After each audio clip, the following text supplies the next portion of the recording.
Hey hi friends. So last எபிசோடில் நம்ம மின் இருக்கான்ல, அவனுக்கு இந்த பணம் எல்லாத்தையுமே பெரிய பெரிய ஆட்கள் எல்லாருக்கும் கொண்டு போய் டிஸ்ட்ரிபியூட் பண்ணிட்டு இருக்கக்கூடிய அந்த ஆள் யார் அப்படின்னு சொல்லி பார்க்கும்போது தான் தெரியுது அவன் வந்து ஒரு ரஷ்யன்காரன். ஸோ உடனே நம்ம ஆளுங்க எல்லாருமே பிளான் பண்ணி அவனை தட்டி தூக்கிடுறாங்க, அதாவது அவனை பிடிச்சிட்டாங்க. ஸோ இதுக்கப்புறம் நடக்க போகிறத நம்ம இந்த எபிசோடில் பார்க்கலாம். ஸ்டார்டிங் சீனில் பார்த்தீங்கன்னா அடுத்து அந்த ரஷ்யன்காரனை பிடிச்சதுக்கப்புறம் அவங்ககிட்ட வந்து விசாரிச்சுட்டு இருக்காங்க. சொல்லுடா தம்பி, நீ என்ன மாதிரியான வேலையெல்லாம் மின்க்கு பண்ணுற அப்படின்ற மாதிரி அவங்க கொரியனில் பேசிகிட்டு இருக்கும்போது இவனுக்கு கொரியன் தெரியாது போல. அதனால அவனுடைய நேட்டிவ் லாங்குவேஜ் அந்த ரஷ்யன்ல தான் பேசுறான். நீங்களா என்ன பேசுறீங்க, எனக்கு ஒன்றும் புரியல அப்படின்ற மாதிரி இவன் சொன்னாலும் இவன் பேசுறது அவங்களுக்கு புரியல. ஸோ என்னடா பண்றது, இவன்ட்டு எப்படா உண்மையை வாங்குறது அப்படின்னு சொல்லிட்டு பயங்கரமா விசாரிக்கிறாங்க, அடிச்சு கூட பாக்குறாங்க. பட் அப்பயும் அவன் உண்மையை சொல்ற மாதிரி தெரியல, ரஷ்யன்ல தான் பேசிட்டே இருக்கான். சரி ஓகே, எங்களுக்கு கொஞ்சம் ரஷ்யன் தெரியும் அப்படின்னு சொல்லிட்டு நம்ம ஹீரோயினும் மேன்சிக்கும் பாத்தீங்கன்னா மாத்தி மாத்தி ரஷ்யன்ல ஏதோ ஒரு வேர்ட் சொல்லிட்டே இருக்காங்க. ஆனா அது எல்லாமே பாத்தீங்கன்னா வேற ஏதோ பேட் வேர்ட்ஸ் மாதிரி இருக்குது. அதுவும் இல்லாம இவங்க பேசுற வார்த்தையே ரொம்ப தப்பு தப்பா தான் பேசுறாங்க. அவனுக்கு ஒண்ணுமே புரியல. நீங்களா என்னடா உளறிட்டு இருக்கீங்க அப்படின்னு மாதிரி தான் முடிச்சிட்டு இருக்கான் அந்த ரஷ்யன் காரனும். ஸோ அதுக்கப்புறமேட்டு நம்ம ஹீரோவுக்கு ஒரு டவுட் வருது. அது எப்படி திமிங்கலம், இவனுக்கு ரஷ்யன்னு தான் தெரியும் அப்படின்னா கொரியன் நாட்டுக்குள்ள வந்து இவன் எப்படி சர்வை பண்ணிட்டு இருக்கான் கொரியன் தெரியாம அப்படின்ற மாதிரி டவுட் வருது. ஸோ உடனே பாத்தீங்கன்னா அவனுடைய மொபைலை எடுத்து அதை அவங்க கிட்ட கொடுக்காம ஒரு மாதிரி அங்கேயும் இங்கேயும் ஆட்டிட்டு இருக்கும்போது டக்குன்னு அந்த மொபைல் கீழே விழுந்துருது. அட பாவி, ஏன்டா மொபைல் தூக்கி கீழே போட அப்படின்னு சொல்லிட்டு அவன் ஆக்சிடென்ட்டா கொரியன்ல பேசிடுறான். அதுக்கப்புறம் அவன் போனை வாங்கி அவன் யார் யார்ட்டெல்லாம் பேசியிருக்கான், மெசேஜ் பண்ணியிருக்கான் அப்படின்றதெல்லாம் பாக்குறாங்க. அதுலயும் பாத்தீங்கன்னா அவன் கொரியன்ல தான் டெக்ஸ்ட்லாம் பண்ணியிருக்கான். ஸோ அது மூலமா இப்போ இவங்களுக்கு கன்ஃபார்மா தெரிஞ்சிச்சு இந்த பைத்தியக்காரனுக்கு கொரியன் தெரியும், பட் இருந்தாலும் நம்ம கிட்ட ரஷ்யன்ல பேசி ஏமாத்திட்டு இருந்திருக்கான் அப்படின்ட்டு. அதுக்கப்புறம் அவங்க கிட்ட மறுபடியும் கேட்குறாங்க, டே இப்போ எங்களுக்கு உன்னை பற்றின உண்மையெல்லாம் தெரிஞ்சு போச்சு, ஒழுங்கா இப்பயாவது ஒத்துக்கோ, நீ மின்னுக்கு தானே வேலை பார்க்குற, என்ன மாதிரியான ஒர்க் பண்ணுற அப்படின்ற மாதிரிலாம் கேட்கும்போது அவன் எதையுமே பேச மாட்டான். ஸோ என்ன பண்ணுறதுனே தெரியாமல் முடிச்சுட்டு இருக்கும்போது கிம் வேற பார்த்தீங்கன்னா சரி ஓகே இவனை நம்ம விட்டுறலாம் அப்படின்னு சொல்லிட்டு அவனை ஹேண்ட் கஃப்லாம் அவுத்து விட்டுட்டு அங்கேருந்து அனுப்பி விட்டுட்டான். இவங்களுக்குலாம் ஒரு மாறி ஆயிடுச்சு. டே உனக்கு என்னடா பைத்தியமாடா பிடிச்சிருக்கு, நமக்கு இருக்கக்கூடிய ஒரே ஒரு விட்னஸ் இவன் தான்டா, இவனையும் நீ துரத்தி விட்டுற அப்படின்னு மாதிரி சொல்லிட்டு இருக்கும்போது போட்டுண்டா, போனதுக்கப்புறம் கண்டிப்பாக மின்னுக்கும் அவனுடைய ஆட்களுக்கும் தெரியும் நம்ம வந்து இவனை விசாரிச்சிருக்கோம் அப்படின்னு சொல்லிட்டு. இவன் எதுவுமே நம்ம கிட்ட சொல்லலை அப்படின்றது நமக்கு மட்டும் தானே தெரியும், அவனுங்களுக்கு தெரியாது. ஸோ அவங்களை பற்றின இன்ஃபர்மேஷன்லாம் நம்ம கிட்ட அவன் சொல்லிட்டான் அப்படின்ற ஒரு கோவத்தில் கண்டிப்பாக மின்னே அவனை போட்டு தள்ளிடுவான் அப்படின்ற மாதிரிலாம் கொஞ்சம் பயம் கொடுத்தும் போது அவனுக்கும் சரி சரி ஓகே நான் அவங்ககிட்ட உண்மையெல்லாம் சொல்லிடுறேன் அப்படின்னு சொல்லிட்டு அவங்க கிட்டேயே பார்த்தீங்கன்னா சரண் நினைஞ்சிடறான். அப்புறமேட்டு மேப்பில் அவன் எந்தெந்த இடத்துலலாம் நம்ம மின்னுடைய பணத்தை பதுக்கி வச்சிருக்கான், அதை எப்படிலாம் டிஸ்ட்ரிபியூட் பண்ணுவான் இந்த பெரிய பெரிய அதிகாரத்தில் இருக்க ஆட்களுக்கெல்லாம் அப்படின்ற மாதிரி எல்லா விஷயத்தையுமே பார்த்தீங்கன்னா நம்ம ஆட்கள்கிட்டே அவன் சொல்லிட்டு இருக்கான். ஸோ நம்ம மின்னுக்கு முக்கியமான பவரே அந்த பணம் தான். அந்த பணம் எல்லாத்தையுமே அவன் எங்கெங்கெல்லாம் பதுக்கி வச்சிருக்கான் அப்படின்ற உண்மை இப்போ இவங்களுக்கு இந்த ரஷ்யன் காரன் மூலமா தெரிஞ்சிச்சு. ஸோ இப்போ அடுத்து என்ன, இவங்க எல்லாருமே டைரக்டா அந்த இடத்துக்கு போயிட்டு அந்த பணம் எல்லாத்தையுமே ஆட்டையை போட்டுட்டாங்க அப்படின்னா கண்டிப்பா இதுக்கு மேல பணத்தை வச்சு மின்னால வேற யாரையுமே விலைக்கு வாங்கவே முடியாது. அதுக்கப்புறம் அந்த போதைப் பொருள்களையும் அவன் கஸ்டம்ஸை தாண்டி இங்க உள்ள எடுத்துட்டு வந்து கொரியாவில் வேற எங்கேயுமே விற்க முடியாது. அப்புறம் அவனுடைய போதைப் பொருள் விற்கக்கூடிய அந்த சர்க்கிள் பார்த்தீங்கன்னா அப்படியே கட் ஆயிரும். ஸோ இதுக்கு மேலே யாருமே போதைப் பொருள் விற்க மாட்டாங்க. இந்த பிளான் எல்லாத்தையுமே நம்ம ஆளுங்க அடுத்த நாள் சாப்பிட்டுட்டே போட்டுட்டு இருக்காங்க. நம்ம இப்படி பண்ற மிஷின் எதுவுமே மேல் இடத்துல தெரியவே கூடாது, வேற யாருக்கிட்டையும் நம்ம சொல்லவும் கூடாது. ஏன்னா அப்படி சொல்லிட்டோம் அப்படின்னா கண்டிப்பா அந்த மின்னு அவனுடைய பண பவரை யூஸ் பண்ணி மேல் இடத்துல இருந்து நமக்கு ஏதாவது ஒரு ப்ரெஷர் பண்ணி நம்மளை இந்த இடத்துல இருந்து தூக்கிடுவான். ஸோ முடிஞ்ச அளவுக்கு இந்த மிஷினை நம்ம சீக்கிரட்டாக தான் பண்ணணும் அப்படின்னு சொல்லிட்டு நம்ம மேன்சிக்கு எல்லாத்தையுமே ஒரு மாதிரி அட்வைஸ் பண்ணிட்டு இருக்காரு. கட் பண்ண அடுத்த சீன்ல நம்ம ஹீரோ இருக்கான்ல, அவன் பார்த்தீங்கன்னா அந்த பணம் எல்லாமே எங்க பதுக்கி வச்சிருக்காங்க அப்படின்னு சொல்லி ஆல்ரெடி அந்த ரஷ்யன் காரன் சொன்னான்ல, அதுல ஒவ்வொரு இடத்துக்கா இப்போ அவன் போயிட்டு ஒரு போட்டோஸ்லாம் எடுத்துட்டு இருக்கான். அந்த போட்டோஸ் எல்லாத்தையுமே நம்ம மின்னுக்கும் வேற அனுப்புறான். ஸோ இப்படியே பார்த்தீங்கன்னா நம்ம மின்னு எங்கெங்கெல்லாம் பதுக்கி வச்சிருக்கானோ அந்த இடம் எல்லாத்தையுமே இவங்க ஒரு லிஸ்ட் போட்டு எல்லா இடத்துக்குமே இவங்க ரைடு மாதிரி போயிட்டு இருக்காங்க. அங்க இருக்கக்கூடிய பணம் எல்லாத்தையுமே எடுக்கிறாங்களா என்னன்னு நமக்கு தெரியல. இப்போ அப்படியே அடுத்த சீன்ல பாத்தீங்கன்னா நம்ம டீமன் பொண்ணு இருக்கால, அவளுக்கு கொடுத்த வேலையை பாத்தீங்கன்னா கரெக்டா முடிச்சிட்டா. அதான் நம்ம மின்னு நிறைய போதை மிட்டாயை தயாரிக்க சொல்லியிருப்பா போல, அது எல்லாத்தையுமே அவ தயாரிச்சு முடிச்சிட்டா. இதுக்கப்புறம் இது எல்லாத்தையுமே சேல் பண்ண போறாங்க. இதே நேரத்தில் நம்ம ஹீரோ பாத்தீங்கன்னா மின்னு பணத்தை பதுக்கி வச்சிருக்க அந்த எல்லா இடத்துக்குமே போயிட்டு ஒரு செல்ஃபியை மட்டும் எடுத்து எடுத்து நம்ம மின்னுக்கு அனுப்பிக்கிட்டே இருக்கான். மின்னுக்கு ஒண்ணுமே புரியல, என்னடா இது பைத்தியக்கார நாட்டம் ஏதோ செல்ஃபி அனுப்பிட்டே இருக்கான், இவனுக்கு என்ன ஆச்சு அப்படின்னு சொல்லிட்டு ஒண்ணுமே புரியாம அவன் யோசிச்சுட்டே இருக்கான். அவனுக்கு இப்போ வரைக்கும் அவன் எதுக்கு அந்த செல்ஃபி அனுப்புறான் அப்படின்றதே தெரியல. இப்படியே பாத்தீங்கன்னா ஒரு நாள் முழுக்க அந்த பதுக்கி வச்சிருக்க எல்லா இடத்துக்குமே போயிட்டு இவங்க ரைடு மாதிரி பண்ணி அந்த போட்டோஸ் எல்லாத்தையுமே அவனுக்கு அனுப்பிட்டே இருக்கும்போது அடுத்த நாள் காலையிலே ஆயிடுது. அப்படியே அந்த சன்ரைஸை பார்த்துக்கிட்டு அவங்க அங்கிருந்து போகலாம் அப்படின்னு சொல்லி பார்க்கும்போது அப்பையும் நம்ம கிம் கூட சேர்ந்து ஒரு போட்டோவை எடுத்து அதையும் நம்ம மின்னுக்கே அனுப்புறான். இவ்வளோ தூரம் வந்துட்டு ஒரு செல்ஃபி எடுத்து அவனுக்கு அனுப்பாம போனா எப்படிறா அப்படின்னு சொல்லிட்டு. ஸோ இப்போ அதுக்கப்புறம் பார்த்தீங்கன்னா நம்ம மின் இருக்கான்ல, அவன் மறுபடியும் இந்த போட்டோவெல்லாம் பார்க்குறான். அப்போதான் அவனுக்கு ஒரு விஷயமே ஸ்ட்ரைக் ஆகுது. இவன் எதுக்காக இந்த போட்டோஸ் எல்லாத்தையுமே எனக்கு அனுப்பிட்டே இருக்கான், இதில் அவன் என்கிட்ட ஏதாவது சொல்ல வரானா என்ன அப்படின்ற மாதிரி உத்து பார்க்கும்போது தான் தெரியுது அவன் ஃபர்ஸ்ட் அனுப்பின போட்டோவில் ஒரு கண்டெய்னர் இருக்கு.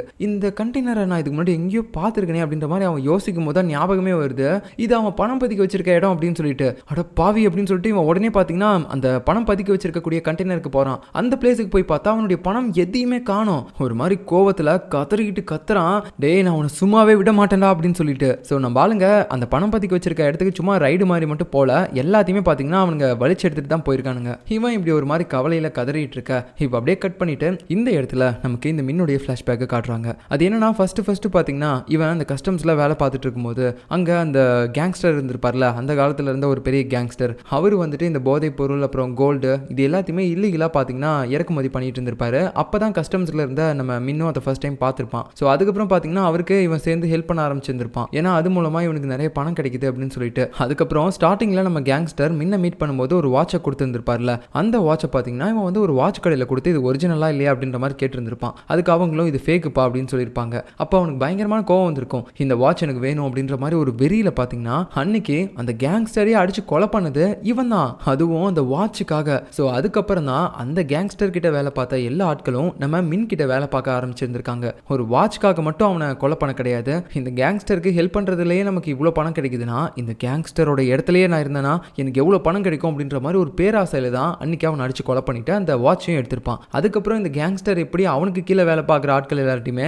அவங்ககிட்ட இருக்கக்கூடிய அந்த உண்மையான வாட்ச் மாதிரியே மற்ற எல்லார்ட்டையுமே ஃபேக்கான வாட்ச் கொடுப்பான்ல, அதே மாதிரி நம்ம மின்னும் அவனுக்கு கீழே வேலை பார்க்குற எல்லார்ட்டையுமே அவங்ககிட்ட இருக்க உண்மையான வாட்ச் மாதிரியே எல்லார்ட்டையுமே ஒரு ஃபேக்கான வாட்சை கொடுத்துருப்பான். ஸோ இப்போ இந்த ஃப்ளாஷ்பேக்லாம் காட்டி முடிச்சதுக்கப்புறம் இப்போ ப்ரெசென்ட்ல நம்ம மின்னு பார்த்தீங்கன்னா பயங்கர கோவத்தில் கீழெல்லாம் குத்திருப்பான் போல, அதனால ரத்தமாலாம் இருக்கு. ஸோ அந்த டைமில் பார்த்தீங்கன்னா அவன் அப்படியே நம்ம ஹீரோவுக்கும் கால் பண்ணிட்டு இருக்கான். உன்னை நினச்சி பார்க்க முடியாத அளவுக்கு நீ பெரிய விஷயம்லாம் என்கிட்ட பண்ணிட்ட, இதெல்லாம் எனக்கு ஏன் பண்ண அப்படின்றத யோசிச்சு பார்க்க கூட இதுக்கு மேலே நீ இருக்க மாட்டேன், ஏன்னா செத்துருவல்ல அப்படின்ற மாதிரி, நான் இதுக்கு மேலே நீ என் கையில் மாட்டினாலே உனக்கு கொலை தாண்டா பண்ண போகிறேன் அப்படின்ற மாதிரி டேரெக்டாகவே நம்ம ஹீரோ கிட்ட பார்த்தீங்கன்னா அவன் கோவத்தோட பேசிட்டான். இப்போ அப்படியே அடுத்த சீனில் நம்ம ஆளுங்க 4 பேரும் இந்த மின் கிட்ட இருந்து நிறைய பணத்தை எடுத்தாங்கல்ல, அந்த பணம் இருக்கக்கூடிய பிளேஸ் எல்லாத்தையுமே இப்போ அவங்க டேரெக்டாக மீடியா கிட்டே சொல்லிட்டாங்க போல.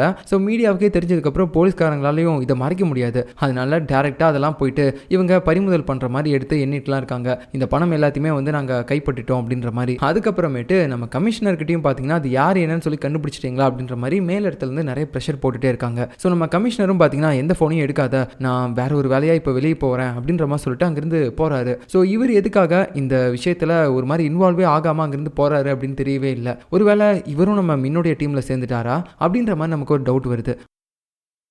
அது மட்டும் இல்லாமல் இது எல்லாத்துக்குமே காரணம் நம்ம டீம் ஆட்கள் தான் அப்படின்றது இவருக்கு தெரிஞ்சிச்சு. ஸோ உடனே பார்த்தீங்கன்னா அசிஸ்டன்ட் மூலமாக கால் பண்ணி நம்ம மேன்சி கிட்ட தான் பேசிகிட்டு இருக்காரு. நீங்கள் 4 பேரும் இப்போ எங்கே இருக்கீங்க, உங்களை பார்த்து கமிஷனர் பேசணும்னு சொல்கிறாரு அப்படின்னு சொல்லும்போது நாங்கள் லீவில் இருக்கோம், சாரி இப்போ எங்களால் வர முடியாது அப்படின்னு சொல்லிட்டு மேன்சிக்கும் பார்த்தீங்கன்னா ஒரு மாதிரி கலாச்சிட்டு இருக்காரு. ஸோ இந்த மாதிரி நம்ம மின்னுடைய பணம் எல்லாத்தையுமே பார்த்தீங்கன்னா இப்போ வந்து இவங்க போலீஸ் கிட்ட மாட்டி விட்டுட்டாங்க. ஸோ மின் கிட்ட இதுக்கு மேலே பார்த்தீங்கன்னா கொடுக்கறதுக்கு பணமே கிடையாது. அவன் இருந்தாலும் அவங்க கிட்ட இருக்கக்கூடிய போதைப் பொருளெல்லாம் வச்சு விற்று கண்டிப்பாக அந்த பணத்தை ரெடி பண்ண வாய்ப்பு இருக்குது. அதனால நம்ம எப்படியாவது அவனையே ஆதாரத்தோட போலீஸ் கிட்ட ஃபர்ஸ்ட் பிடிச்சி கொடுக்கணும் அப்படின்ற மாதிரி இவங்கெல்லாம் பேசிட்டு இருக்கும்போது இவங்க டீம்ல இருக்க நம்ம ஷின்னுடைய ஞாபகம் இவங்களுக்கு வந்துருது. பாவம் ஷின்னு, நம்ம எல்லாருமே இங்கே ஒன்றா இருக்கும்போது அவன் மட்டும் அங்கே தனியாக கஷ்டப்பட்டு இருக்கானே அப்படின்ற மாதிரி இவங்கெல்லாம் யோசிச்சுட்டு இருக்காங்க.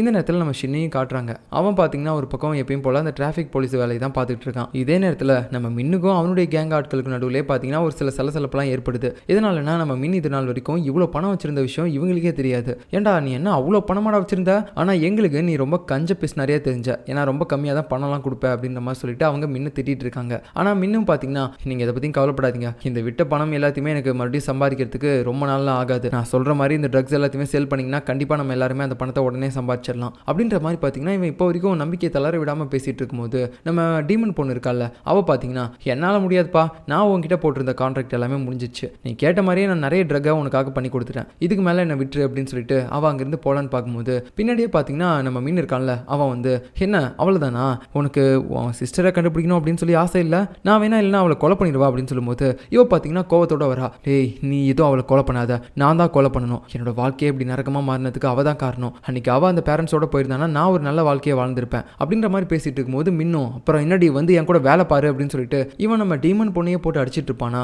அந்த நேரத்தில் நம்ம லியோ தான் வந்துட்டு தடுத்து நிறுத்துறான். சரி சரி விடுங்க, தேவையில்லாமல் பண்ணாதீங்க அப்படின்னு சொல்லிட்டு. ஸோ நம்ம லியோவுக்கு தான் இவளை பிடிக்கும்ல, அதனால தான் அவளுக்கு இந்த மாதிரி பண்ணுறதெல்லாம் அவனால் தாங்க முடியல, அப்படியே வந்து தடுத்து நிறுத்துறான். இப்போ அப்படியே அடுத்த சீனில் நம்ம ஆளுங்க எல்லாருமே பார்த்தீங்கன்னா ஷின்னுடைய வீட்டுக்கு தான் வந்திருக்காங்க. அப்போதான் நமக்கு தெரிய வருது இவனுக்கு ஒய்ஃபு குழந்தை எல்லாருமே இருக்காங்க போல. இப்போ இந்த இடத்துக்கு ஒன்றா வந்துட்டு சாரிடா உன்னை பிரிஞ்சவங்களால ரொம்ப நாள் இருக்க முடியல அப்படின்ற மாதிரி சொல்லிட்டு நம்ம ஹீரோலாம் பார்த்தீங்கன்னா அவனுடைய குழந்தையோட விளையாண்டுட்டு இருக்கான். ஸோ கொஞ்ச நேரம் இவங்க எல்லாருமே அப்படியே அவங்ககிட்ட சாப்பிட்டுட்டு பேசிட்டுலாம் டைம் ஸ்பெண்ட் பண்ணுறாங்க. அப்புறம் அங்கேருந்து போகலாம் அப்படின்னு சொல்லி பார்க்கும்போது நம்ம மேன்சிக் இருக்கார்ல, அவர் தான் வந்து அவங்ககிட்ட ஆறுதலாக பேசுகிறாரு. நீ அதை பற்றியும் கவலைப்படாதரா, கண்டிப்பாக உனக்கு இருக்கக்கூடிய கடன் பிரச்சனை எல்லாமே சரியாயிரும், அதனால நீ கூடி சீக்கிரம் என் கூட வந்து சேரவும் செய்வ அப்படின்ற மாதிரி சொல்லிட்டு இருக்கும்போது, ஆக்சுவலாக நானே உங்ககிட்ட ஒரு விஷயத்த சொல்லணும், நான் வேற ஒரு இடத்துக்கு ட்ரான்ஸ்ஃபர் ஆகி போக போகிறேன், ஏன்னா அப்போ தான் எனக்கு கொஞ்சம் ப்ரொமோஷன்லாம் கிடைக்கும் அப்படின்ற மாதிரி சொல்லும்போது மேன்சிக்கு ஒரு மாதிரி அழுக வந்துடுது. அவர் அழுதுகிட்டே இருக்கும்போது இவங்களும் தூக்கிட்டு வந்துட்டு இருக்காங்க. இவன் என்னடா நம்ம கேங்லேருந்து தனியாக பிரிஞ்சு போய் வேலை பார்க்குறேன்னு சொல்கிறான், இவன் எப்படிடா அப்படிலாம் பேசலாம் அப்படின்ற மாதிரி பேசிகிட்டு இருக்காரு. அப்புறம் அவர் அழுதுட்டு இருக்கிறதோடய அவர் அங்கேருந்து கூப்பிட்டு போயிடுறாங்களா. அந்த நேரத்தில் நம்ம ஹீரோ கிட்ட பார்த்தீங்கன்னா நம்ம ஷின் வந்துட்டு, நீ எனக்கு இது வரைக்கும் பண்ண எல்லா ஹெல்ப்புக்குமே ரொம்ப தேங்க்ஸ்டா, எப்பவுமே நீ எனக்கு பக்கபலமாக இருந்த அப்படின்ற மாதிரி சொல்லும்போது இப்போ தான் நமக்கு சில ஃப்ளாஷ்பேக்லாம் காட்டுறாங்க. நம்ம ஹீரோ இப்படி அவனுடைய பாக்ஸிங் கரியரில் ஒரு மாதிரி சோர்வாக இருக்கும்போது ஹீரோயின் வந்து அவனை மோட்டிவேட் பண்ணியிருப்பாளோ, அதே மாதிரி தான் நம்ம ஷின்னு எப்போலாம் அவனுக்கு இந்த விளையாட்டே வேணாம், இதில் நம்மளால் எதுவுமே சாதிக்க முடியாது அப்படின்ற மாதிரி ரொம்ப டிமோட்டிவாக இருக்கும் போதெல்லாம் நம்ம ஹீரோ தான் போயிட்டு கண்டிப்பாக உன்னால் முடியும்டா, நீ எந்திரிச்சு ப்ராக்டிஸ் மட்டும் பண்ணு அப்படின்னு சொல்லிட்டு பயங்கரமாக மோட்டிவேட்லாம் பண்ணியிருப்பான். அவன் மலையில் தனியாக உட்காந்துட்டு இருக்கும்போது கூட சோர்ந்து போயிடக்கூடாதுன்னு சொல்லிட்டு ஹீரோ கொடையெல்லாம் பிடிச்சிட்டு இருந்திருப்பான். ஸோ அது எல்லாத்தையும் நினச்சிப்பா அவன் தேங்க்ஸ் சொல்லும்போது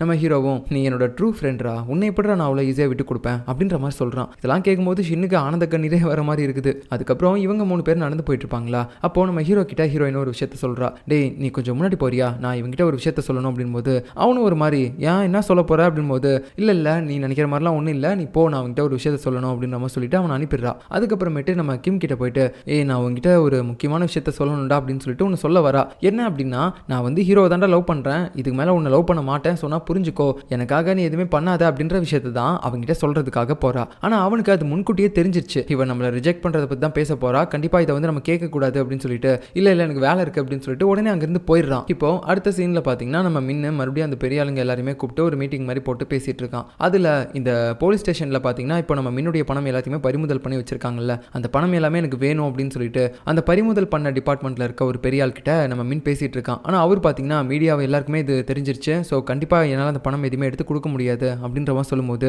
பலர் இவன் பாட்டுக்கு அரைஞ்சிடறான். ஏன்டா எதையும் எடுத்து கொடுக்க முடியாதுன்னு சொல்கிறதுக்காக தான் நான் அவனுக்கு கட்டுக்கட்டாக தூக்கி கொடுத்த நான் பணம்லாம், காசு வாங்கும்போது மட்டும் சந்தோஷமாக இருக்குல்ல, அதுக்கான வேலையையும் பார்க்கணும் அப்படின்ற மாதிரி கோவத்தோட பேசிட்டு இருக்கும்போது கமிஷனர் எல்லாம் பார்த்தீங்கன்னா அப்படியே அரண்டு போய் நிற்கிறாரு. ஐயோ நான் வேற இவன் இவ்வளோ பெரிய ஆளுன்னு தெரியாமல் அன்றைக்கி வேற சாதாரணமாக நினச்சி இவங்கிட்ட பேசிட்டேனே அப்படின்ற மாதிரி. அதுக்கப்புறம் அந்த மின்ன நம்ம கமிஷனரையும் கூப்பிட்டு ஏதோ ஒரு விஷயத்த பேசுகிற மாதிரி தெரியுது. அது என்ன அப்படின்றது நம்ம போக போக தான் பார்க்கணும். இப்போ அப்படியே அடுத்த சீனில் நம்ம ஹீரோ எப்பயும் போல அவனுடைய பாக்ஸிங் ப்ராக்டிஸை பண்ணலாம் அப்படின்னு சொல்லி போகும்போது அந்த இடத்துல பார்த்தீங்கன்னா அவனுக்கு மறுபடியும் ஒரு மாதிரி தலையெல்லாம் வலிக்க ஆரம்பிக்குது. ஸோ இப்போ போக போக அவனுக்கு இருக்கக்கூடிய கண்டிஷன் பார்த்தீங்கன்னா ரொம்ப சீரியஸ் ஆகிட்டே தான் போயிட்டு இருக்கு. இப்போலாம் கண்ணே அவனுக்கு லைட்டாக தெரிய மாட்டேங்குது இந்த தலைவலி வரும்போது. அதுவும் இல்லாமல் ஏதோ ஒரு சத்தம் அவனோட காதில் அதிகமாக கேட்டே இருக்குது. முடியாமல் அவன் பார்த்தீங்கன்னா ஒரு பக்கம் அந்த ஜிம்மில் உட்காந்து தத்தளிச்சிட்டு இருக்கான். இதே நேரத்தில் நம்ம மேன்சிக் இருக்கார்ல, அவர்கிட்ட பார்த்தீங்கன்னா அந்த அடகு கடை ஓனர் இருக்கார்ல, அவர் வந்து பேசிட்டு இருக்காரு. டேய் நீ இங்கே தங்குற செலவு, அதுக்கப்புறம் சாப்பிட்ட செலவு, இது எல்லாத்தையுமே சேர்த்து பார்க்கும்போது இவ்வளோ காசு வருதுடா அப்படின்ற மாதிரி சொல்லிட்டு இருக்கும்போது மேன்சிக்லாம் இது இவ்வளோ வருதா அப்படின்ற மாதிரி ஷாக்கிங்கில் இருப்பாரா. அந்த நேரத்தில் அந்த ரஷ்யன்காரன் அப்புறம் கார்த்திடன் இவங்க 2 பேரையும் வேற இங்கே தான் சேஃபாக வச்சிருக்காங்க. ஏன்னா இவங்க 2 பேரும் இப்போ இந்த போலீஸ்காரங்களுக்கு ஹெல்ப் பண்ணுறாங்க. இந்த விஷயம் முன்னுடைய ஆட்களுக்கு தெரிஞ்சால் கண்டிப்பாக இவங்களை போட்டுருவானுங்கள, அதனால தான் இங்கே சேஃபாக வச்சிருக்கானுங்களா. ஸோ இவங்களுடைய சாப்பிட்ட செலவு இதையும் பார்த்தீங்கன்னா அவர் சேர்க்குறாரா, இது இன்னும் அதிகமாக போகுது. மேன்சிக்கு ஐயோ இவ்வளோ வந்துருச்சா அப்படின்ற மாதிரி ஒரு ஷாக்கு தான். இப்போ அடுத்த நாள் காலையில் நம்ம ஹீரோ பார்த்தீங்கன்னா நடந்து போயிட்டு இருப்பான். அப்போ கூட அவனுக்கு ஒரு மாதிரி கை கால்லாம் நடுங்க வேற செய்து. அந்த நேரத்தில் பின்னாடியே வந்து நம்ம ஹீரோயினும் பார்த்துட்டு என்னடா ஒரு மாதிரி தடுமாறி நடந்துட்டு இருக்கேன், என்னாச்சு அப்படின்னு மாதிரி கேட்கும்போது இல்லையே ஒன்றும் இல்லையே அப்படின்னு நம்ம சொல்லிட்டு அவன் பார்த்தீங்கன்னா அந்த கை நடுக்கம் எல்லாத்தையுமே அவகிட்ட காட்டக்கூடாதுன்னு சொல்லி கையை வந்து ஜோப்பில் மறைச்சிட்டு இருக்கான். அதுக்கப்புறம் அவகிட்ட பேசிட்டு நடக்கலான்னு பார்க்கும்போது அவனுடைய டிஷர்ட்லையும் பார்த்தீங்கன்னா அந்த மூக்கிலேருந்து வரக்கூடிய ரத்தமும் ஒட்டிட்டு இருக்கு. ஐயோ இதையும் பார்த்துக்கூடாதுன்னு சொல்லிட்டு அதையும் பார்த்தீங்கன்னா கவர் பண்ணிட்டு போயிட்டு இருக்கான். அதுக்கப்புறம் நம்ம ஆளுங்க எல்லாருமே மறுபடியும் அந்த அடகு கடைக்கு தான் வராங்க. இங்கே இவங்களுக்கு ஆஃபீஸ் மாதிரி ஒரு செட்டப்பையும் நம்ம மேன்சிக்கு வந்து ஏற்பாடு பண்ணி கொடுத்துட்டாரு. சரி ஓகே நம்ம இங்கே தங்கறதுக்கும் காசு கொடுக்குறோம்ல, அதனால நம்ம இங்கே வந்து நம்மளுடைய ஆஃபீஸ் ரூமையும் போட்டுடலாம் அப்படின்னு சொல்லி தான் இதை பண்ணியிருக்காரு போல. இப்போ அடுத்த சீனில் ஒரு பயங்கரமான விஷயம் கொரியாவில் நடந்திருக்கு. என்ன அப்படின்னு பார்த்தீங்கன்னா ஒரு சின்ன பொண்ணு, ஸ்கூல் படிக்கிற பொண்ணு ஒரு இடத்துல இறந்து போய் கிடக்குறா. ஸோ அந்த இடத்த கொஞ்சம் விசாரித்து பார்க்கும்போது தான் தெரியுது, அந்த டீமன் பொண்ணு உருவாக்கின ஒரு போதை மருந்து இருக்குல்ல, அந்த மிட்டாயில் வரக்கூடியது, அந்த மிட்டாயை இந்த பொண்ணு சாப்பிட்டதுனால தான் இப்படி இறந்து போய் கிடக்குறா. இந்த விஷயம் தெரிஞ்சதுலேருந்து இவங்களுக்கு பயங்கரமாக கோவம் வருது. நம்ம ஆட்களுக்கெல்லாம் நம்ம எப்படியாவது சீக்கிரமாக இந்த போதை மருந்து சப்ளைவை தடுத்து நிறுத்தணும், கொரியாவுக்குள்ளே இது எங்கேயுமே வரவிடக்கூடாது அப்படின்ற மாதிரி பேசிகிட்டு இருக்காங்க. ஸோ இந்த விஷயம் எல்லாத்தையும் அந்த டீமன் பொண்ணு ஒரு இடத்துலேருந்து பார்த்துட்டு தான் இருக்கா. அவளுக்கும் ஒரு மாதிரி கஷ்டமாக தான் இருக்கு. அப்போது நம்ம ஹீரோவாக அந்த டீமன் பொண்ணை பார்த்துடுறான். உடனே அவளை ஃபாலோ பண்ணிட்டு பிடிக்கலான்னு சொல்லி போகும்போது அவள் ஒரு இடத்துல பார்த்தீங்கன்னா மயக்கம் போட்டு விழுந்துடுறா. அன்றைக்கி ஒரு நாள் பண்ண மாதிரி எப்பயும் ஒரு மாதிரி வலிப்பு வந்து பண்ணிட்டு இருக்கும்போது நம்ம ஹீரோ சொல்கிறான், நான் எப்பயுமே ஏமாந்துட்டுலாம் இருக்க மாட்டேன், ஒழுங்காக எந்திரிச்சிரு அப்படின்னு சொல்லிட்டு இருக்கும்போது அவள் எந்திரிக்கிற மாதிரி தெரியல, ரொம்ப சீரியஸாக இருக்க மாதிரியே இருக்கு. ஸோ அப்படியே ஒரு மாதிரி சொல்கிறா, கீழே ஒரு மருந்து இருக்காது எடு அப்படின்ற மாதிரி சொல்லும்போது அவனுக்கு ஒன்றும் புரியல, என்ன மருந்து இருந்தெல்லாம் சொல்கிறா அப்படின்னு சொல்லிட்டு கீழே இருந்து அந்த மருந்தையும் எடுக்கிறா. அப்புறம் ஒரு ஊசியை வச்சு அவளுடைய உடம்புல அதை இன்ஜெக்ட் பண்ணுறான். அப்போ தான் அவனுக்கு தெரியுது இவளுக்கு இந்த மாதிரி அடிக்கடி வலிப்பு வர மாதிரி ஒரு நோய் இருக்குது அப்படின்னு சொல்லிட்டு. ஸோ உடனே பார்த்தீங்கன்னா இப்போ மருந்து போடுறதுக்கப்புறம் சரியாயிடுறாளா. அதுக்கப்புறம் அவளை கைது பண்ணவும் செய்கிறான். இதுக்கு மேலேயே உன்னை வெளியே விட்டு இந்த மாதிரி நிறைய சின்ன குழந்தைங்களோட உயிர் போகிறத என்னால் பார்க்க முடியாது அப்படின்னு சொல்லிட்டு அங்கே சில ஆட்களை வர வச்சு கைது பண்ணி கூட்டு போக வச்சிடறான். ஆக்சுவலாக இந்த மாதிரி சின்ன குழந்தைங்க இறந்து போனது அவளுக்கே ஒரு மாதிரி கொஞ்சம் சோகத்தை தான் ஏற்படுத்தியிருக்கும். நான் பண்ண இந்த போதை மருந்து சாப்பிட்டதுனால இப்படி சின்ன குழந்தைலாம் இறந்து போயிடுச்சு அப்படின்னு சொல்லிட்டு. இப்போ அப்படியே அடுத்த சீனில் பார்த்தீங்கன்னா நம்ம மேன்சிக்கு, ஷின்னு, அதுக்கப்புறம் ஹீரோ இவங்க 3 பேரும் இந்த போதைப் பொருள்லாம் எங்கிருந்து டிஸ்ட்ரிபியூட் ஆகுது அப்படின்னு தெரிஞ்சுக்கிறதுக்காக எல்லா இடத்துக்கும் போகிறாங்க. நிறைய மாலுக்குலாம் போய் சுற்றி பார்த்துட்டு இருக்காங்க. இந்த மாதிரி மிட்டாய் எங்கேயாவது சேல் பண்ணி நீங்கள் பார்த்தீங்களா அப்படின்னு சொல்லிட்டு அங்கே இருக்கக்கூடிய ஒர்க்கர்ஸ் கிட்டலாம் வேற கேட்டுட்டு இருக்காங்க. அந்த நேரத்தில் பார்த்தீங்கன்னா நம்ம ஷின் இருக்கான்ல, அவனுக்கு பேங்க் வரைக்கும் போகிற வேலை இருக்குது அப்படின்னு சொல்லிட்டு நம்ம ஹீரோ பார்த்தீங்கன்னா அப்படியே தனியாக விட்டுட்டு நீ கொஞ்ச நேரம் பார்த்துக்கிட்டா நான் போயிட்டு வந்துடுறேன் அப்படின்னு சொல்லிட்டு அங்கேருந்து போயிடுறான். இதே நேரத்தில் காரில் கைது பண்ணி கூட்டு போனாங்களே நம்ம டீமனு, அவள் பார்த்தீங்கன்னா இப்போ அப்படின்னு அசைஞ்சு அங்கே இருக்கக்கூடிய எல்லாரையுமே போட்டு தள்ளிட்டு அவள் தப்பிச்சிடுறா. தப்பிச்சதுக்கப்புறம் டேரெக்டாக பார்த்தீங்கன்னா நம்ம மின் கிட்ட தான் வரா. அந்த ஃபோனில் ஒரு பொண்ணு இறந்து போன விஷயத்தை காட்டி, டேய் நான் அன்னைக்கே உங்ககிட்ட சொன்னேன், இந்த ட்ரக் எல்லாத்தையுமே உனக்கு தயாரிக்கிறதுக்கு முன்னாடியே சொன்னேன், நான் தயாரிக்கிற ட்ரக் எல்லாமே பெரியவங்க மட்டும் தான் யூஸ் பண்ணணும், இந்த மாதிரி ஸ்கூல் குழந்தைங்க எல்லாம் யூஸ் பண்ணக்கூடாதுன்னு தானே சொன்னேன். அப்படி இருக்கும்போது இவங்க கைக்கெல்லாம் எதுக்காக போகுது, நீங்கள் எதுக்காக இவங்களுக்குலாம் சேல் பண்ணுறீங்க அப்படின்ற மாதிரி சொல்லிட்டு அவள் கேட்கும்போது இவங்க அதை பெருசாகவே எடுத்துக்கல. அங்கே அந்த லோக்கல் ரவுடி இருப்பான்ல, அவனும் பார்த்தீங்கன்னா சரி சரி விடுமா, இதெல்லாம் போய் பெருசாக எடுத்துட்டு இருக்க, நம்ம எல்லாத்தையுமே சேல் பண்ணாதான் நமக்கு அதிக காசு வரும், இதை போய் பெருசாக எடுத்துட்டு இருக்க அப்படின்னு சொல்லிட்டு மனசாட்சி இல்லாமல் அவன் வேற பேசிட்டு இருக்கான். ஸோ நம்ம டீமன் பொண்ணு ஒரு கெட்டவ தான், பட் இருந்தாலும் அவளுக்கு இந்த விஷயம் எல்லாமே நினைக்கும் போது ஒரு மாதிரி கொஞ்சம் கஷ்டமா இருக்கு. இந்த நேரத்தில் மின்னுக்கு பார்த்தீங்கன்னா தெரிய வருது நம்ம ஹீரோ அந்த போதை மிட்டாய்லாம் இருக்குல்ல அது சப்ளை பண்ற இடத்தெல்லாம் இப்போ கண்டுபிடிக்க ட்ரை பண்ணிட்டு இருக்கான் அப்படின்னு சொல்லி தெரிஞ்சிருச்சு. உடனே பார்த்தீங்கன்னா அவனுடைய அடியாட்களை அடிக்கிறதுக்காக அனுப்புறான். ஸோ நம்ம ஹீரோவும் பார்த்தீங்கன்னா இது மின்னுடைய ஆட்கள் தான் அப்படின்னு தெரிஞ்சுக்கிட்டு அவங்க கிட்ட சண்டை போடுறதுக்காக ரெடி ஆகுறான். பட் அந்த நேரம்னு பார்த்து அவனுக்கு இருக்கக்கூடிய அந்த நோயினால மண்டெல்லாம் ஒரு மாதிரி கிருகிருன்னு சுத்த ஆரம்பிக்குது. அவனால யாரையுமே சரியா பார்க்கவே முடியல. இந்த நேரத்தை யூஸ் பண்ணி எல்லாருமே பார்த்தீங்கன்னா அவனை போட்டு பயங்கரமா அடிக்கிறானுங்க. மனசாட்சியே இல்லாம நொறுக்குறானுங்க. அந்த நேரத்தில் பார்த்தீங்கன்னா சரியா அந்த கோச் வேற அங்க வரான். ஸோ இவனும் நம்ம ஹீரோ மேல இருக்கக்கூடிய ஒரு காண்டி எல்லாத்தையுமே பார்த்தீங்கன்னா இந்த இடத்துல வந்து காட்டிக்கிட்டு இருக்கான். அவனை போட்டு பயங்கரமா பஞ்ச் பண்ணி அடிச்சிட்டு இருக்கான். ஹீரோ முடிஞ்ச அளவுக்கு பார்த்தீங்கன்னா அவனை எதிர்த்து சண்டை போட்டுட்டு தான் இருக்கான். ஆனா அவனால முடியல. அதுக்கப்புறம் எல்லாருமே சேர்ந்து அவனை அடிச்சதுனால ரத்த வெள்ளத்துல பார்த்தீங்கன்னா அவன் அப்படியே கீழே விழுந்து கிடக்குறான். இதே நேரத்தில் நம்ம ஷின்னு அவனுடைய ஒர்க்கெல்லாம் முடிச்சுட்டு மறுபடியும் வந்து பார்க்கும்போது ஹீரோ அங்கே காணோம். அப்போ அவனுக்கு ஃபோன் பண்ணி பார்க்கலான்னு சொல்லி பார்க்கும்போது அங்கே பக்கத்தில் தான் அவன் ஃபோன் கீழே கிடக்குது. அதுவும் இல்லாமல் அதில் கொஞ்சம் ரத்த கரையும் இருக்கு. அதை பார்க்கும்போதே அவனுக்கு நல்லா தெரிஞ்சிருச்சு இங்கே ஹீரோவை யாரோ ஒருத்தன் வந்து பயங்கரமாக அட்டாக் பண்ணியிருக்கான் அப்படின்னு சொல்லிட்டு. அதுவும் இல்லாமல் அங்கே தரையிலையும் ஹீரோவோட ரத்தம்லாம் கொட்டி கிடக்குது. ஆனால் அங்கே அவன் ஆளையே காணோம். ஐயோ இவன் எங்கே போனா அப்படின்னு சொல்லிட்டு நம்ம ஷின்னு பார்த்தீங்கன்னா ஒரு மாதிரி அழுகுறான். அங்கே கீழே விழுந்து நான் இங்கே இருந்திருக்கணும் அவனை விட்டு போயிருக்க கூடாது அப்படின்னு சொல்லிட்டு ஒரு மாதிரி அழுதுகிட்டு இருக்கான். நம்ம மேன்சிக்கு, ஹீரோயின் இவங்களுக்கும் இந்த விஷயம் தெரிய வருது. ஹீரோ எங்கே போனான்னு சொல்லிட்டு எல்லாருமே ஒரு பக்கம் தேடிக்கிட்டு இருக்காங்க. இதே நேரத்தில் நம்ம ஹீரோவை காட்டுறாங்க. அவனுடைய மூஞ்சில யாரோ ஒருத்தங்க தண்ணிலாம் ஊற்றி எழுப்பி விடுறாங்க. பார்த்தா அது அந்த மின்னு தான். ஸோ அப்படியே ஒரு மாதிரி அவங்ககிட்ட வில்லத்தனமாக பேசிட்டு இருக்கான். நான் தான் இதுக்கு முன்னாடியே உங்ககிட்ட சொன்னலடா, ஏன் என் பணத்திலலாம் கை வச்சேன்னு சொல்லி நீ யோசிக்கிறதுக்கு கூட இதுக்கு மேலே உயிரோட இருக்க மாட்டேன் அப்படின்னு சொல்லிட்டு நீ அன்னைக்கே மூடிட்டு கம்முன்னு இருந்திருக்கணும். ஸோ இதுக்கு மேலேயும் உன்னை நான் பாவம் பார்க்க மாட்டேன் அப்படின்னு சொல்லிட்டு அவன் பார்த்தீங்கன்னா ஏதோ ஒரு பயங்கரமான போதை மருந்து இருக்கக்கூடிய ஊசியை அவனுக்கு போட்டு விட்டுறான். அது போட்ட உடனே நம்ம ஹீரோவுக்கு வலிப்பெல்லாம் வர ஆரம்பிக்குது. ஸோ இப்படி இவன் உயிருக்காக போராடிட்டு கஷ்டப்பட்டு இருக்க எல்லாத்தையுமே அங்கே நம்ம டீமன் பொண்ணும் பார்க்குறா. பார்த்துட்டு மின்கிட்டையும் கேட்க ஆரம்பிக்கிறா, நீ எதுக்காக அவ்வளோ போதை மருந்தையும் அட்டன் டைமில் அவனுக்கு போட்டு விட்ட, இதனால அவனுடைய உயிரே போக கூட வாய்ப்பு இருக்குல்ல அப்படின்னு சொல்லும்போது உயிர் போகிறதுக்காக தான் போட்டேன், இப்போ என்ன அப்படின்னு நம்ம சொல்லிட்டு போகும்போது இவளுக்குனா மனசே கேட்கல. ஒரு மாதிரி ரொம்ப கஷ்டப்பட ஆரம்பிக்கிறா. நம்ம ஹீரோயினும் பார்த்தீங்கன்னா இந்த பக்கம் ஹீரோ காணாமல் போன அந்த இடத்துக்கு வந்து அழுதுகிட்டே அந்த ரத்தக்கார படிஞ்ச அந்த ஃபோன் எல்லாத்தையுமே பார்த்து அழுக ஆரம்பிக்கிறா. நான் சீக்கிரமாக அவனை கண்டுபிடிக்கணும் அப்படின்னு சொல்லிட்டு இந்த பக்கம் நம்ம மேன்சிக்கும் பார்த்தீங்கன்னா கண்ட்ரோல் ரூம் கிட்டலாம் வந்து கத்திக்கிட்டு இருக்காரு. நான் அவனை கண்டுபிடிக்கணும், அவன் எங்க இருக்கான்னு ட்ரேஸ் பண்ணுங்க மாதிரி சொல்லிட்டே இருக்காரு. ஆனால் அவங்க யாருமே ஹெல்ப் பண்ணவே மாட்டாங்க. ஏன்னா இது ஒரு அஃபிஷியல் ஆர்டர் கிடையாது அப்படின்னு சொல்லிட்டு. ஸோ அவனுக்குன்னா ரொம்ப காண்டாகுது. இந்த நேரம்னு பார்த்து போலீஸ்காரங்க வேற இப்படி நமக்கு சதி பண்றானுங்களே அப்படின்னு சொல்லிட்டு இந்த பக்கம் நம்ம ஹீரோவை காட்டுறாங்க. அவன் பார்த்தீங்கன்னா அப்படியே துடிச்சிக்கிட்டு இருக்கான். அதுவும் இல்லாமல் ஒரு கண்டெய்னரில் தான் அவனை கூட்டிட்டு போயிட்டு இருக்காங்க. எதுக்காகனா இன்னும் ஒரு 10 நிமிஷத்தில் அவன் செத்து போயிடுவான். அதுக்கப்புறம் அவனுடைய பணத்தை எங்கேயாவது கொண்டு போய் போட்டுடலாம் அப்படின்னு சொல்லிட்டு. ஸோ இப்படி அவன் போயிட்டு இருக்கும்போது அவன் கையில் பார்த்தீங்கன்னா ஒரு மருந்து இருக்கு. அதை எடுத்து இன்ஜெக்ட் பண்ணிட்டு இருக்கான். இப்போதான் நமக்கு தெரிய வருது இந்த மருந்தை இவனுக்கு யார் கொடுத்தது அப்படின்னு பார்த்தீங்கன்னா அது நம்ம டீமன் பொண்ணு தான். ஸோ அவளுக்கு இவனை காப்பாற்றணும் அப்படின்ற ஒரு எண்ணம் இருந்திருக்கு. அதனால தான் இந்த போதை ஊசி அதிகமாக எடுத்துக்கிட்டா அதுக்கு சரி பண்ணுறதுக்கு ஒரு மாத்து மருந்தையும் கையில் வச்சிருப்பா போல. அதை வந்து இப்போ அவனுக்கு கொடுக்குறா. அதை போட்டதுக்கு அப்புறம் தான் நம்ம ஹீரோவுக்கு ஒரு மாதிரி பயங்கரமாக ரிலீஃபே கிடைக்குது. அப்பாடி இப்போதான் நல்லா இருக்கு அப்படின்னு சொல்லிட்டு அவன் பார்த்தீங்கன்னா அந்த கண்டெய்னரை ஓப்பன் பண்ண ட்ரை பண்ணுறான். கடைசியில் அது ஓப்பனும் ஆயிடுது. அப்புறம் பார்த்தீங்கன்னா அந்த லோக்கல் கேங்ஸ்டர் இருக்கான்ல அவனுடைய கார்லேயே வந்து எகிரி குதிக்கிறான். எப்படா இவன் வெளியே வந்தான் அப்படின்னு சொல்லிட்டு அவனும் புரியாமல் பார்த்துட்டு இருக்கான். அதுக்கப்புறம் நம்ம ஹீரோ அந்த கார்லேயே விழுந்து இன்னும் பார்த்தீங்கன்னா பயங்கரமாக அடிப்பட்ட நிலமையில அங்கிருந்து நடந்து போயிட்டு இருக்கான். இது எல்லாத்தையுமே அந்த டீமன் பொண்ணும் பார்த்துட்டு தான் இருக்கா. அப்பதான் நமக்கு இன்னொரு விஷயமும் தெரிய வருது. ஹீரோ எப்படியாவது அந்த மாத்து மருந்தை போட்டுட்டான் அப்படின்னா கண்டிப்பா அவன் வெளியே வந்துருவான் அப்படின்னு சொல்லிட்டு அவனுக்காகவே வேணும்னு அந்த கண்டெய்னரை லாக் பண்ணாம வச்சிருந்திருப்பா. அதனால தான் நம்ம ஹீரோ வழியும் இவ்வளோ ஈஸியாக தப்பிச்சு போக முடிஞ்சிருக்கு. ஸோ இவன் மட்டும் ஹெல்ப் பண்ணல அப்படின்னா கண்டிப்பா நம்ம ஹீரோ செத்து போயிருப்பான் இந்நேரம். அண்ட் இதுக்கப்புறம் நடக்க போறத நம்ம அடுத்த எபிசோட்ல பார்க்கலாம். பாய்.